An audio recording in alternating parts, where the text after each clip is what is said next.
Hello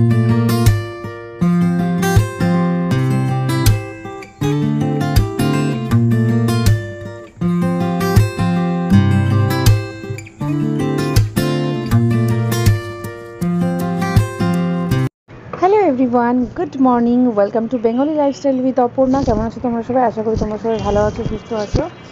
এখন সকালবেলা দেখো ঠান্ডা ঠান্ডা হাওয়া দিচ্ছে, তো প্রায় 6টা বেজে গেছে, 6টা 10 বা 6টা এরকম বাজে। তো আমার দেখো সকাল সকাল গোপালকে তুলে দিয়েছি, গোপালকে ভোগও লাগিয়ে দিয়েছি, কিন্তু কম্বলগুলো খুলিনি, কেননা এখনও ঠান্ডা আছে, হাওয়া দিচ্ছে। তো কম্বলগুলো যখন আমি আবার 10:30 11টায় পুজো দেবো, 10:30 কি 10টার দিকে আর একবার পুজো দেবো, দুপুরের ভোগ লাগাবো, তখন খুলে দেবো। তো দেখো গপু এখানে উঠে পড়েছে, আর প্রিয়াংশুও কিন্তু উঠে পড়েছে। প্রিয়াংশু রেডি হচ্ছে, প্রিয়াংশুর টিফিনও করা হয়ে গেছে। তো আজকে কিন্তু বাইরেটায় মানে অতটা কুয়াশা নেই। এখন 6টা 10 ভুল বললাম, দেখছি 6টার মতন বাজে আর কি, কিন্তু দেখো আজকে অতটা কুয়াশা নেই, একদম পরিষ্কার বাইরেটা, মনে হচ্ছে যেন 7টা 8টা বাজে আর কি। কিন্তু হাওয়া দিচ্ছে, ঠান্ডা ঠান্ডা হাওয়া দিচ্ছে, যার জন্য ঠান্ডাটা বেশ ভালোই লাগছে আর কি। তো চলো আরও একটা নতুন ব্লগে তোমাদের সবাইকে ওয়েলকাম জানাচ্ছি, চলো সঙ্গে থাকো। তো এই দেখো প্রিয়াংশুর টিফিন বক্স রেডি, প্রিয়াংশুর টিফিন রেডি। তো প্রিয়াংশুকে দিয়েছি আজকে পনির পরোটা, আর গোপালকে যে ভোগ লাগিয়েছিলাম একটা সন্দেশ দিয়ে দিয়েছি, আর আছে এর সাথে পনিরের একটা সবজি। তো এটা হচ্ছে আজকে প্রিয়াংশুর টিফিন। তো দেখো পিঞ্চু রেডি হয়ে গেছে, ও নিজে নিজে রেডি হচ্ছে আজকে। তো তারপর ওকে নিচে নিয়ে যাবো। পিঞ্চু রেডি। ওয়া ওয়া লাগা তুমি, আমি ইয়ে করছি।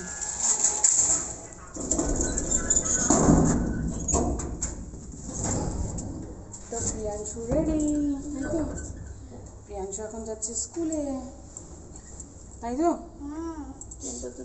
Good morning duster. ঠান্ডা আজকে ভালোই আছে, তাই না?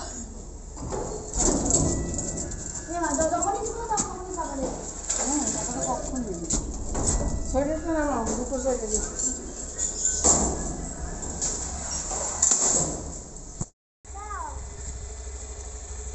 এনা ব্যাগ না যে আঙুলটা কেটে দিই।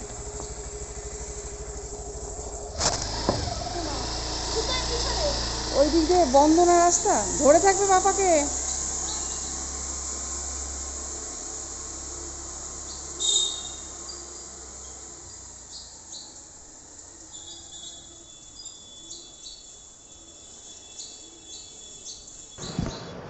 তো প্রিয়াংশুকে নিচে ছেড়ে দিয়ে এলাম, ও চলে গেল ওর বাবার সাথে। এবার ঘরে এসে জানলা টানলাগুলো একটু খুলে নিলাম, এবার সোফা টোফাগুলো গোছাবো, কেননা সব এদিক সেদিক হয়ে আছে।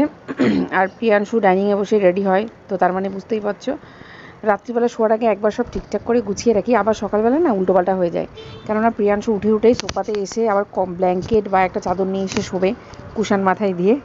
তো এইসব করতে করতে আবার একটু সোফাটা অগোছালো হয়ে যায়। তো এখন আমি ঝেড়ে টেড়ে সোফা টোফা গুছিয়ে নেব, গুছিয়ে নিয়ে একবার ঝাড়ু লাগিয়ে দিয়েছি সকালবেলা, তো আবার ঝাড়ু লাগাবো, কেননা এই যে এখানে যে কার্পেটটা পাতা ছিল সেটাকে ঝেড়ে আমি এক্ষুনি ছাদে দিয়ে এলাম।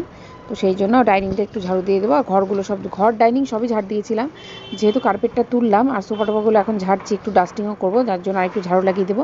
তারপর আবার দিদি আসবে, দিদি এসে আবার তো ঘর ঝাড়ু দেবেই। তো চলো বন্ধুরা ভিডিওর সঙ্গে থাকো, ভিডিও যদি কোথাও থেকে এতটুকু ভালো লেগে থাকে অবশ্যই লাইক করে দিও, চ্যানেলটাকে যদি সাবস্ক্রাইব না করে থাকো অবশ্যই সাবস্ক্রাইব করে দেবে, আর মিষ্টি মিষ্টি কমেন্ট করতে একদম ভুলবে না, সঙ্গে থাকো।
তো ডাস্টিং হয়ে গেল, এবার ঘরটা একটু ঝাড়ু লাগিয়ে দেবো, দিয়ে তারপরে রান্নাঘরের কাজে লাগবো। এবার জলখাবার বানাতে হবে, দুপুরে রান্না করতে হবে, তারপরে আবার স্নান করে আবার পুজো দিয়ে আবার প্রিয়াংশুকে আনতে যেতে হবে। তো ফটাফট ঝাড়ু লাগিয়ে দিই। আবার দিদি আসবে, দিদি ধরো 9টা নাগাদ আসে, তো দিদি 9টা নাগাদ এসে আবার ঝাড়ু দেবে, ঘর মুছবে, বাসন ধোবে। তো তার আগে চলো, দিদি আসলেই রান্নাঘরটা পুরো ধরো 1 ঘন্টার জন্য প্রায় বন্ধ থাকে, তো তার আগে চলো যতটা পারি রান্নাবান্না করে নিই। আর এই দেখো একদম রোদ চলে এসছে আমার ঘরে।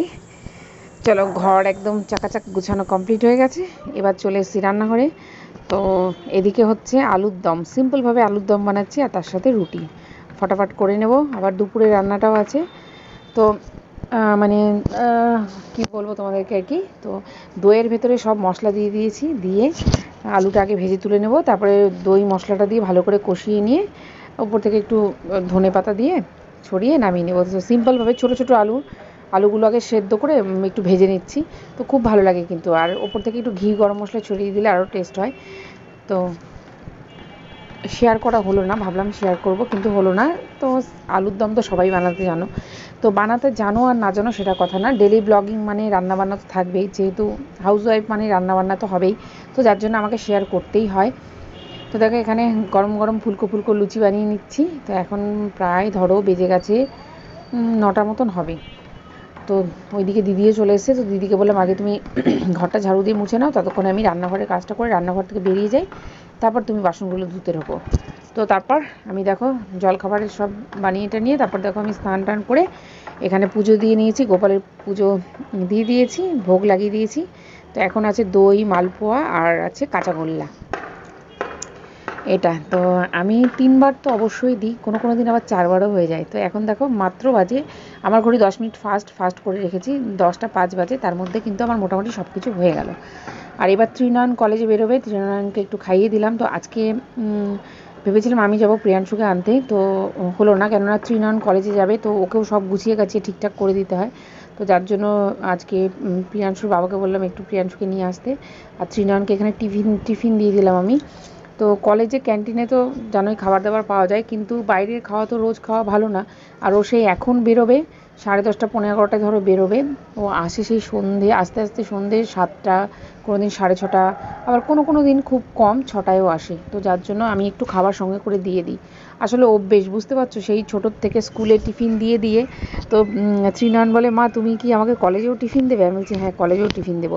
তবে ত্রিনয়নও বাইরের খাওয়ার অত পছন্দ করে না, ও বলে হ্যাঁ মা তুমি একটু আমাকে হালকা ফুলকা টিফিন দিয়ে দাও, আমি তাহলে ক্যান্টিনে বসে খেয়ে নেবো। কেননা ক্যান্টিনের ওই ধরো কচুরি বা যেগুলো পাওয়া যায় ওই বাসি তেলে ভাজা, ওগুলো একদমই পছন্দ করে না। তো এই দেখো মাছ নিয়ে এসেছিলো হাজব্যান্ড, তো মাছগুলো ধুয়ে এগুলো কালকের জন্য সব রেখে দিলাম। তো এখন সন্ধেবেলা অনেক টাইম পর তোমাদের সামনে আমি এলাম আর কি। তো তারপরে আমি ধরো রান্নাবান্না করে প্রিয়াংশু এলো, প্রিয়াংশুকে ধরো স্নান টান করিয়ে খাইয়ে দাইয়ে তো যা হয় আর কি সব করে একটু ঘুমিয়ে পড়েছিলাম। তো এই একটু আগে ঘুম থেকে উঠলাম, একটু লেট হয়ে গেছে, বাইরে দেখো পুরো অন্ধকার হয়ে গেছে। তো এখন আমি সন্ধে দেবো, জামা কাপড়গুলো সব তুলে নিলাম, তুলে নিয়ে এবার আমি সন্ধে দেবো, সন্ধে দিয়ে আবার রাত্রে রান্না আছে।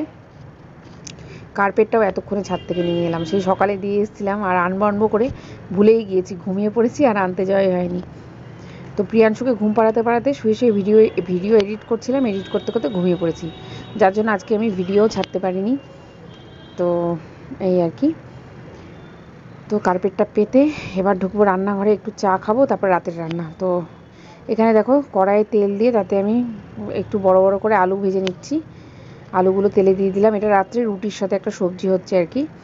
আলুগুলো ভেজে নিলাম, এবার দেখো আলু ভেজে তুলে নিয়েছি, একটু পনির ছিল, পনির ভেজে তুলে নিয়েছি, আরও কিছুটা পনির আছে ফ্রিজে, ওটা ভাজাই আছে, তো ওটা বার করে রেখে দিয়েছি। আর কিছু কাঁচা পনির ছিল, সেটা ভেজে নিলাম। তো কড়াইয়ে ওই সেম তেলে জিরে ফোড়ন দিয়ে তারপরে দেখো ছোটো ছোটো করে গাজর কেটে নিয়েছি, গাজর দিয়ে দিলাম। তো গাজরটা একটু ভাজা করবো আর কি।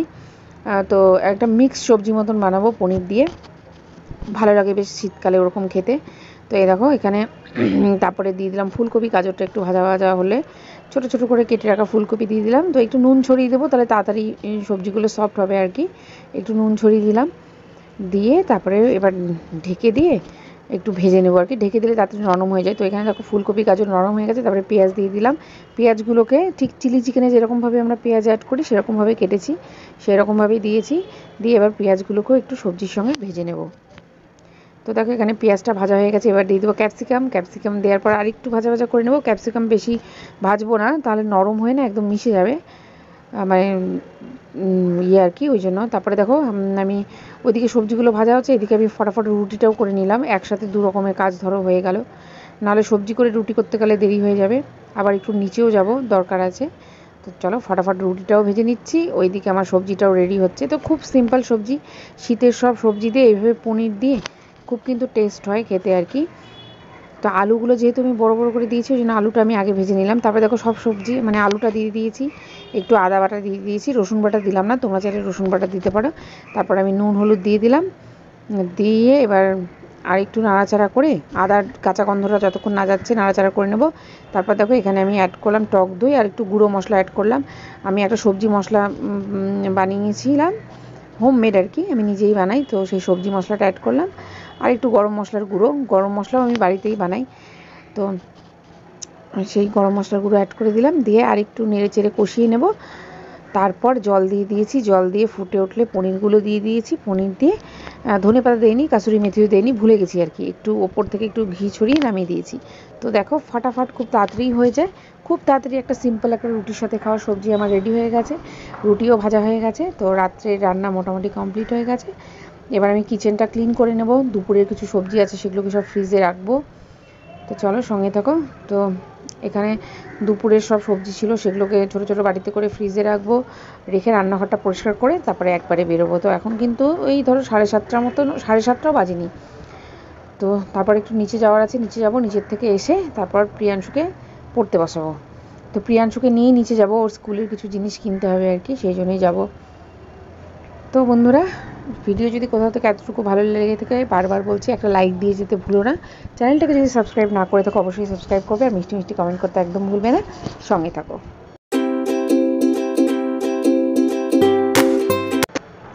তো এখানে দেখো দুপুরের মাছ, ফুলকপির তরকারি, কিছুটা ভাতও আছে, আর এগুলোকে ছোটো ছোটো বাটিতে করে তারপর আমি ফ্রিজে রেখে দেবো, রেখে দিয়ে রান্নাঘরটা একবারে পরিষ্কার করে বেরোবো।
চলো বন্ধুরা, আজকের মতন ভিডিওটা এখানে এন্ড করছি। সবাই ভালো থাকো, সুস্থ থাকো, দেখা হচ্ছে নেক্সট ভিডিওতে।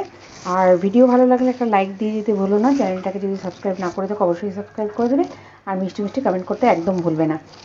তো চলো, বারবার এই কথাগুলো রিকোয়েস্টগুলো তোমাদেরকে করছি, কেননা এক একটা লাইক আমার জন্য অনেক কিছু। তো অবশ্যই লাইক দিয়ে যেতে ভুলো না যদি ভালো লাগে, আর ভালো না লাগলে অবশ্যই না, একদমই না। তো চলো, তো আমার রাত্রের মোটামুটি রান্নাঘর থেকে ছুটি নেওয়ার সময় হয়ে এসছে। তো রান্নাঘরটা ধরো মুছে টুছে সব পরিষ্কার করে দিলাম, এবার আবার একদম ডিনার টাইমে ঢুকবো। চলো।